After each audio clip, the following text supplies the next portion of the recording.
Hello. Hello. So, this is us doing a video. Yeah. We don't usually do those, but we're gonna. We are. Here we go. That's the plan, yeah. So, we did a case about, a beauty queen, a young one. Actually, this is a famous case. Yeah. We did that as an episode, yeah. So we figured, you know what, we'd look into other, beauty queen shit, because I figured, it's probably a sordid underbelly to that. It really is. Yeah. It turns out. Yeah. We were correct. Which is, a shock to no one, but, yeah. Surprise! Trying to get comfortable. All right. Capitalist industries based on shitty beauty standards are bad sometimes. What? I know. Weird. Crazy. Seems How's your leg? unlikely. It's in a better good place. I'm happy. Yeah, so we're not usually as cramped as we could be, but we're still kind of cramped. A little bit, because we're of one surrounded by microphone. lamps. And Yeah, no, these are a lot of yeah. lamps. And we're still one microphone.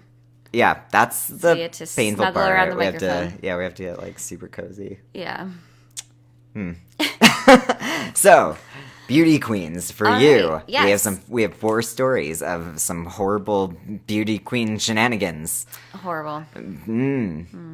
They're bad. It's yeah. They are though. It's not good. No. All right. I'm going to start. Yes, Andrea is going first. Okay, yeah. So it's So, me. All right. So, this girl's name is Xylla Molnar, I think. We think it's pronounced Casilla. Yeah. I'm pretty sure, but the first name, I didn't look up the last name. But she is 17, or she was 17 years old, and she was Miss Hungary. She Right. committed suicide in 1986 after winning the national crown the year before. Oh, geez. She was found unconscious in her parents' home in the town of Fanyad and was taken to the hospital but could not be revived. Oh my god. Yeah. She Yeah. died of an overdose of lidocaine, which is a drug used as an anesthetic, and it's also used to control irregular heartbeats. Yeah, that's really weird. Yeah. Just that's like what I thought it over the was counter lidocaine, I've had lidocaine before, and I thought it was just a cream. Yeah, I've only had it as a cream, but I think that it can be injected I as think an so. anesthetic, but it's more just it makes you go numb. I didn't know it did shit with your heart, but I guess if you're I injecting didn't anything know to that the either. vein, Yeah. shit. So Oh my God. she had before this complained in a radio interview of the attention that she was receiving because of having won Miss Hungary. Oh. So what happened? yeah. In this interview, she said, "I don't know whether I can bear this. Everybody is harassing me. They ask, where and from whom did you get those beautiful clothes? Who helped you? Do you or your father have special connections with the jury?" And so on. Like the other girls didn't have beautiful clothes? Yeah. Apparently they just What? didn't. Yeah, I don't know. It feels like they just didn't believe that she could possibly have won this. That's They probably mean. would have harassed whoever won Yeah, it the sounds same like way. So Yeah, it sounds like it. So, wow. yeah, and by Overall, jury, it's I think this is because it's translated from Hungarian, but I think what they meant is panel, right? So Yeah. the Oh. father, they thought the father had contacts with the panel, and so she had won. Yeah, Not unfairly. Yeah, Yeah. her father had called in a connection or something. yeah, exactly. Yeah, I not mean, good. these kind of competitions are just they're bad either way. If someone wins, why would you be that bitter about it? To harass them to death. I don't know. I mean, okay, so that's another thing. She was scheduled she had gone to Vienna, Querétaro, and Malta after winning Miss Hungary, and then she had got placed second in an unofficial contest in Malta in March Yeah. of 1986, and then she was invited to California in August. But Right. it doesn't. It doesn't seem like someone who's paying off a jury or something, a panel. Oh, I know. Jury panel. And the thing is it's not connected with Miss Universal or any international contest. So it's not like with this she would have moved on to To big things. Big yeah. things. No, this was obviously something she did because she wanted to. Yeah, it's not just their for own a connection. private thing that Hungary does. So Yeah. And she was only 17? yeah. Oh my god. Yeah. Oh, jeez. There are actually a lot of cases of beauty queens committing suicide. Oh. But this was and usually they hang themselves, which is weird. That's weird too. I know. Yeah, I don't know why that's not that's common a anymore. common- Yeah, although I guess it is in certain places. It really just depends. Yeah, maybe it is more common, like based on country. Yep. Bye, Andrea. When you can't see her, it means she's not here. Yeah. She just disappeared. It's like Mic Mario. As the screen moves, the world just, it's not there anymore. So I have something that's also not at all uplifting. So. Oh. Yeah, What? Yeah. Don't you know what this podcast is about? It's about Two uplifting siblings. It's about cheering people up. Some people are probably like, I listen to this every weekend and I feel great. But, like, I don't know. As long as you're watching. No, it's fine. Seek help. But, Irene Garza. She was a South Texas teacher and a beauty queen. So that's an interesting combo. Yeah. She taught elementary school. Yeah, so she was a graduate from McAllen High School in Texas, which at the time it was, and it might still be, I don't know, I haven't been to Texas. At the time it was majority white, and she was the first Latina to become a twirler / head drum majorette. I think that's what they're called. I don't know what that is. I don't know either, but this was like in the 60s, like early 60s, so I'm guessing majorette twirler was a thing. I'm picturing like batons, I'm thinking. Yeah, like, that's kind of like march. what I'm picturing. Yeah. So she was also crowned the 1958 Miss All South Texas Sweetheart. What? Is that an actual thing? That sounds brutal. I'm scared. Okay. And she was also homecoming queen at Pan American College. So she was absolutely striking, beautiful. And she described herself as being like extremely shy in a letter that she sent to like a friend of hers, like almost right before her death. Mm-hmm. Yeah. So at the time of her death, Irene had worked with indigent students at an elementary school in the same city or area of Texas. And she was last seen alive on April 16th, 1960, when she went to confession at a church in McAllen. Okay. Mm-hmm. She was reported missing the following morning. So this investigation lasted for, like, ever. Oh, okay. This lasted for, like, several decades, yeah. Following the largest volunteer search party to that date, to ever have been formed in Rio Grande Valley, her body was found eventually in a canal on April 21st. And post-mortem examination showed that she had been sexually assaulted when she was unconscious and she'd been beaten. And that her death ultimately had been caused by suffocation. So, okay. Yeah. So there's a wild part. So it's brutal. Yeah, it gets crazier. Oh. Yeah, the so wild that's part. The normal is, part. Yeah, no, that's the Okay. chill part. Yeah, no, God, no. But yeah, it gets weird. So the wild part about all this is that Garza was a member of the Legion of Mary, and she took her Catholic faith very seriously. And as it turns out, the priest working at the church she went to for confession that night, he was the one charged with her murder. Seriously? Yeah. His name was Father John Feet, and he was only like just finally being like able to be convicted in 2017. So like from 1960 to 2017. Yeah, Great. That's how long it took them to do shit all about this. Yeah. And he'd been 27 at the time of the murder. Wait, did they only just figure it out? No, they knew. They just didn't have the evidence they wanted. One of the guys doing the case actually said, like, one of the like lead investigators, he's dead now. He actually said, she's dead and her killer got away. Who cares? Yeah. Nice. Hey? What?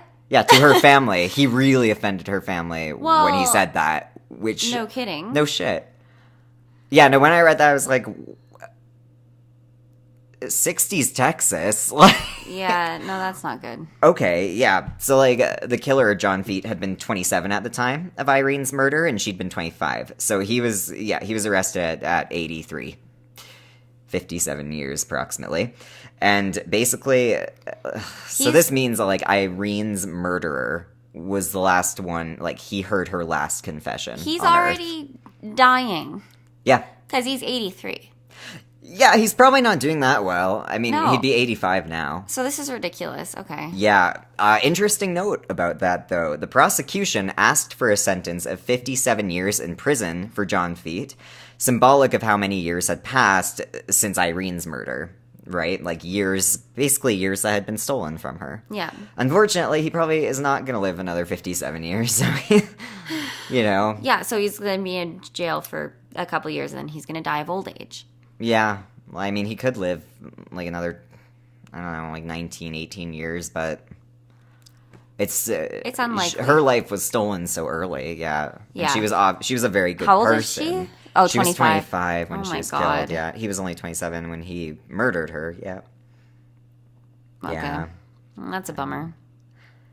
Yeah. Two sad siblings. Too sad. Yeah, we're just falling back on different names as in place of like actual jokes. Is now. it? Yeah. That's what we do. Yeah, no, that's good. Yeah. Okay. So Andrea has another good time. Oh, yeah. for us. This is yeah. great. So this is our third story. Yeah. Yeah. This is the story of Jill Ann Weatherwax, also called Miss Hollywood. Right. And turns out this is much more famous than I thought it was. Like, I literally thought none of these beauty queens would have huge amounts of information. But there were, some actual documentaries. Yeah. No. I mean, it makes sense because they're like a public figure, and the shit's sad. Yeah. Yeah. But she did more than be a beauty queen, too. So that's adds to it, I guess. Yeah. She was. Yeah. Yeah, so this is, I already said that. It's okay. What happened to Miss Weatherwax? So in spring of 1987, she was crowned Miss Great Lakes, and she was in Michigan. Oh, okay. So then that made her decide, okay, well, I'm going to go to LA and look for, like, acting work or something out there. Yeah. What she really loved doing was singing.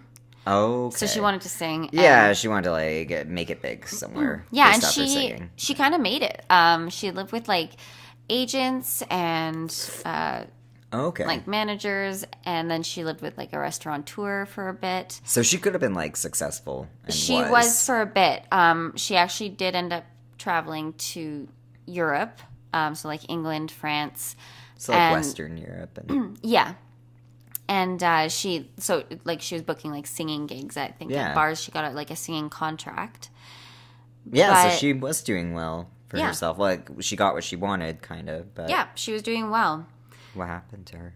She became an alcoholic, and Yeah, things go south fast when that happens to you. like she Careful, wasn't children. getting like gigs anymore. Yeah, no. She went back to LA. If you're drunk all the time, you will get fired if they smell it on your breath and stuff. Yeah. It's never happened to me, but it does happen. Yeah, it does happen. Yeah. Yeah. So she had gone back to LA, and so she didn't have any money, basically. So she Right. became a stripper, and she had moved in with her half brother. Yeah. And he had, basically he'd taken her in, right? Yeah. But she would use all the money that she earned from stripping on buying alcohol and drugs. Yeah. And so he ended up kicking her out. And I'm not sure Nice. why. Like, maybe it's from not Maybe paying she was- rent. Yeah. Or maybe it's from being, like, Obnoxious while drunk or disaster, something. yeah. Yeah, like some people can get mean or Yeah. like or like just difficult to live with. yeah. At the same time, though, if I were someone's relative, I'd probably be wanting to make sure that they had somewhere to go. I'd be like, you can't live with me, but let's find you like a shelter or like a halfway house or something, you know? An addiction center. Like, not Yeah. just like, bye. Enjoy life on the streets, sister dear. Like, I just realized I just chugged my beer as you were. just toss it back. Yeah. Oh, yeah. As you were saying That's that, good yeah. timing. Yeah. That seems to happen a lot when we talk about stories involving drugs and alcohol. Yeah, just like, Man, alcoholism break sucks. from this discussion so that I can. It's a terrible thing, really. Yeah. No. Yeah. This is our so- first beer of the night. We're fine. But yeah. Yes. Yeah. We wouldn't come too drunk. But, I would. okay, we But might. I'm not. But we haven't. You're welcome. Actually, we already have. Okay. Those Instagram pictures. Oh, were we drunk? God, I don't remember. Oh, yeah. Were we? I don't No, know. not yet. I remember. Anyway. Yeah. Okay. So what happened to her? Like, she was on the streets. So she, So she became transient. She got arrested several times. Yeah. And she was keeping in contact, like, with some of her friends in Europe, as Right. well as, like, I think back in Michigan and in LA. Yeah. And she was telling people, she's like, someone's going to kill me. Which is scary. Which is scary. Like, Like, not did she sure. know that someone, or was she just like, I'm gonna end up getting killed by someone on the streets? Kind That's of what deal? I'm not sure about. But Okay. nobody took her seriously. It's kind of terrible. I think one She's woman said she did homeless. take her seriously, but, like, obviously It didn't was. do anything about it. So. Yeah.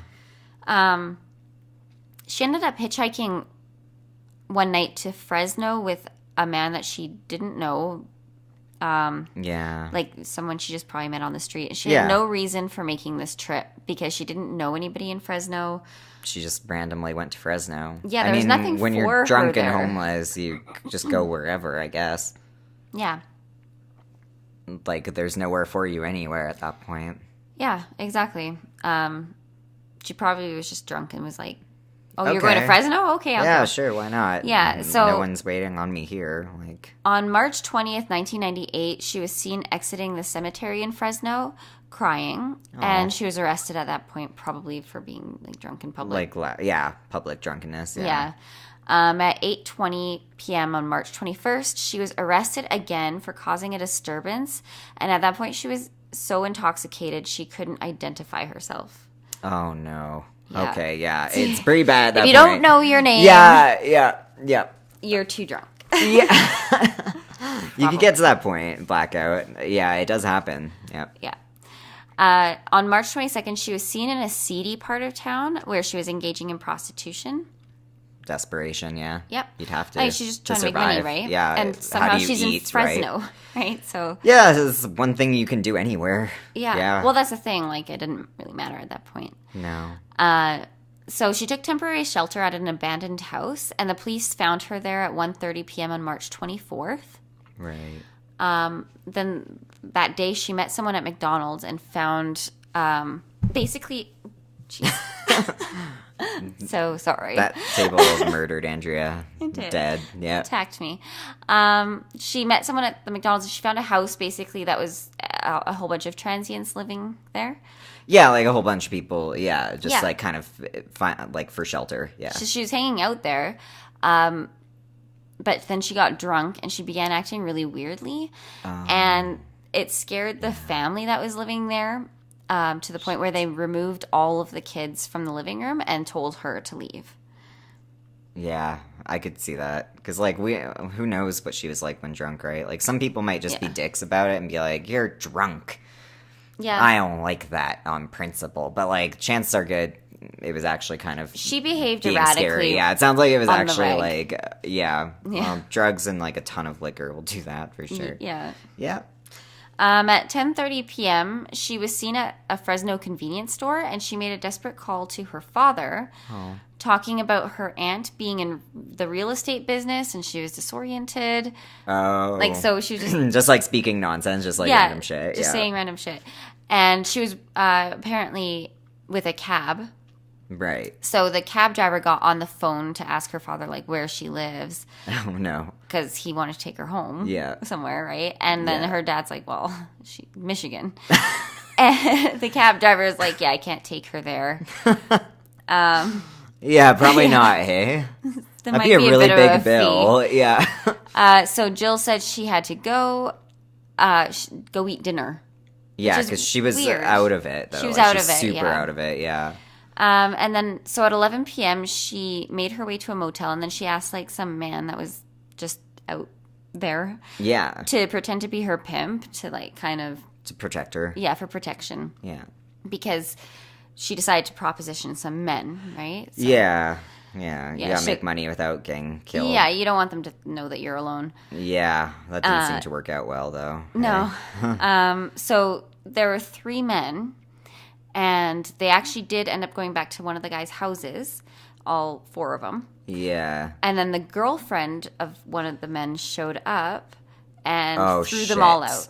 Oh, shit. Yeah. Yeah. This guy should not have been doing this. No, I'm not. It's not the Sure? prostitute's fault if you like, agree to buy their services? Like, Yeah. No. you can't blame, like... He didn't throw them out. His girlfriend threw he shouldn't have done him. that, though. Yeah, no, like, it makes sense. Then she got into a car with these 3 men, and then she was never seen alive again. On March 25th, 1998, she was found stabbed 29 times in the back and torso in a deserted lot on the outskirts of Fresno, California, in a seedy area that was just full of farm machinery, women's clothing, and used condoms. Oh. And she was 27 years old. Oh, jeez. Yeah. Wow. I don't, like... 29 times? Like... I'm not sure there's, like... I wonder if it was one of the men, like, he was drunk, too, and he was like, you got us kicked out, and, like, stabbed her. Maybe. Or maybe she said something provocative. Or she might have been acting, like, really weird and, like, provoked them in some way, but... And if they were incapacitated, too, they may have reacted unreasonably to her, you know. Like, usually when you're with a drunk person, they're being a dick, you can kind of be like, okay, they're drunk, I'm gonna leave, but I'm not gonna stab them 29 times. But, like, if the other people are drunk too and something provocative is said, they might just get that pissed. Yeah. Wow. Okay. So I have one. I have an interesting one to finish on. It's interesting, and it was handled very badly by media at the time, as you can kind of imagine. What? So no, they always handle everything perfectly. I don't know what you're talking about. Yeah, I'm not sure there's ever really been a time when media's, like, handled things well. But this was 1977, so it was even less well. Less well. Yeah. Okay. The anti-well. So, Joy McKinney. This is also known... Okay, the case with Joy McKinney. This is also known as the Manacled Mormon case, or the Mormon Sex and Chains case. Which, oh, good. Yeah, it's a good way to start. That's a good title. Any sentence, yeah. That's how I wrap people in. Yeah. Lure Sex them. and Chains, come Mormon on. Sex and Chains. You can't forget that part. Sex and Chains is just boring. But when you add the Mormon to it, then it changes things get steamy. That's a game changer. Yeah, no, it is. Yeah. So this was a widely reported scandal involving an American woman and former beauty queen. Joyce McKinney is what she went by. She is alleged to have, like, committed sexual assault against a young American Mormon missionary named Kirk Anderson in England in 1977. And, okay, so, like, according to Anderson, he'd been abducted by, like, McKinney from the steps of a church meeting house, chained to a bed, and raped by her. And he, like, the follow-up to this, like, he actually did go missing September 14th, 1977, in Ewell, Surrey. So, like, I don't know how to pronounce that. Ewell, yeah, whatever. It's England. It's England. He was allegedly abducted by Joyce McKinney's, like, co-conspirator, who is 24-year-old Keith May. And he'd posed as an investigator into Mormonism. It's a very official title. I often investigate Mormonism. Before kidnapping Kirk by utilizing chloroform and a fake handgun. So probably, like, threatening him with it. And, like, 3 days later, a freed Anderson made his report about the rape to police. And what he'd said, basically, he stated that he'd been forcibly imprisoned and chained to a bed in a cottage in Devon, where Joyce Burnham McKinney had first tried to seduce him. And then I guess she gave up. She just raped him after that. Oh, my God. Yep. So Joyce Burnham McKinney, born Joy McKinney in 1949, was the former 1973 Miss Wyoming World. Whatever that means. I don't know. The World of Wyoming, or, like, Miss World, but she was from Wyoming. I don't know. It's a lot of Wyoming. So, police, to catch these people, police set up a sting operation with Kirk Anderson. He set up a rendezvous with Joy McKinney and Keith May on September 21st. So, like, I guess he said, I actually want to be with you or something. And raped, and then... Yeah, I guess he said something friendly, like, oh, I forgive you, it was fun. That I'm must Mormon. have been bad for him to... That must have hurt for him to say if it was the case. And, like, the two suspects did meet him, and they were arrested from there. And they both tried to flee England to America, get out of this, and it worked for one of them, I think. I think it worked for Joy. Oh. They also denied the charges against them, but they didn't have any, like, anything solid to say. Like, this is back in the day. You could get away with just saying, oh, he liked it, or oh, she wanted it. Like, you know, Yeah. you could get away with that, 'Cause and this that's is, exactly the what she said. 60s? Yeah. Yeah, you can still get away with that today sometimes. So, Yeah. like, yeah, so that's what she said. Oh, he came willingly to be imprisoned for 3 days without telling his workplace. But he would have been, like, made fun of probably by friends if he was like, yeah, I was raped by a woman. Yeah, 'Cause no. back then, So he probably didn't want to confess this. Like, yeah, probably not. no, because that's It would exactly have what been- happened. Yeah. Yeah, that's exactly what happened. Like, shitty little fact, under the Sexual Offences Act of 1956, which was in force in England at the time of the crime, due to the victim's gender, there was, according to the act, no crime of rape committed, though indecent assault of a man applied. This case was treated basically like a complete joke by the media, and supposedly news on this, like, cheered Britain up during the Why is time. that? Okay. I don't know, I guess they thought it was, like, so funny, like, haha, men being raped by women, that's absurd. Wow. Ha ha ha. That's not Like, good. yeah, this poor guy, he's, like, brave enough to actually come forward at that time when, like, no one's gonna take him seriously and say something horrible that happened to him. And then exactly what you'd be afraid of happens. The Yeah. entire country is awful to you. Yeah. And no one gets charged, really. Like, I think, like, Joy maybe spent a bit of time in prison, but, like, less than a year at most. It's, like, probational. Oh my god. Yeah, no one really paid for this. Like, it was fine. Yeah. They got Ugh. away. Yeah. That's gross. Yeah, so don't do stuff like that. And also, pageants are questionable for your mental health. Yeah, I would say Yeah. so. Questionable. Yeah, questionable. Very dubious pageantry is. Yeah. Yep. So that's us. And we have media. We're planning on doing, like, more videos. Like, We yeah. are. Probably shorter than this, but, like. And we'll probably do extra Get used to videos it. as well to put on Patreon for our patrons. Yeah, so $5 tier, you get post content on Patreon. Yeah. Extra, like, episodes, videos, pictures. Maybe if people want that. I know some people, like, will send selfies. I don't know. If someone asks me for something weird, then fine. Just not, like, scary weird. Like, if you sound like a serial killer in your note to me, I'm probably not going to send you much. What? I thought you were into that. No? Okay. You know what? So Maybe if you're don't really send suave us about it. magazine cutout letters. With, like, our faces pasted on them. Yeah, like, on nude bodies. Or, yeah. Yeah, we Don't don't do have that. a P.O. box yet, so you can't Yeah. send us anything. No, but we are Two Scared Siblings everywhere, including at gmail.com, twoscaredsiblings@gmail.com. Send us And your Two stuff. Scared Sibs on Twitter. Yep. Tell us what you'd be interested in us, like, talking about and sharing and Yeah. whatever you'd want. Send us your stories and Yep, and our ideas for videos Patreon. if you want more videos. Yes, and our Patreon will be in the description. So, Yeah. Yep. Okay. Check that out. Thank you. Bye. Mwah. Smooching. I kissed the microphone. Okay. Good night.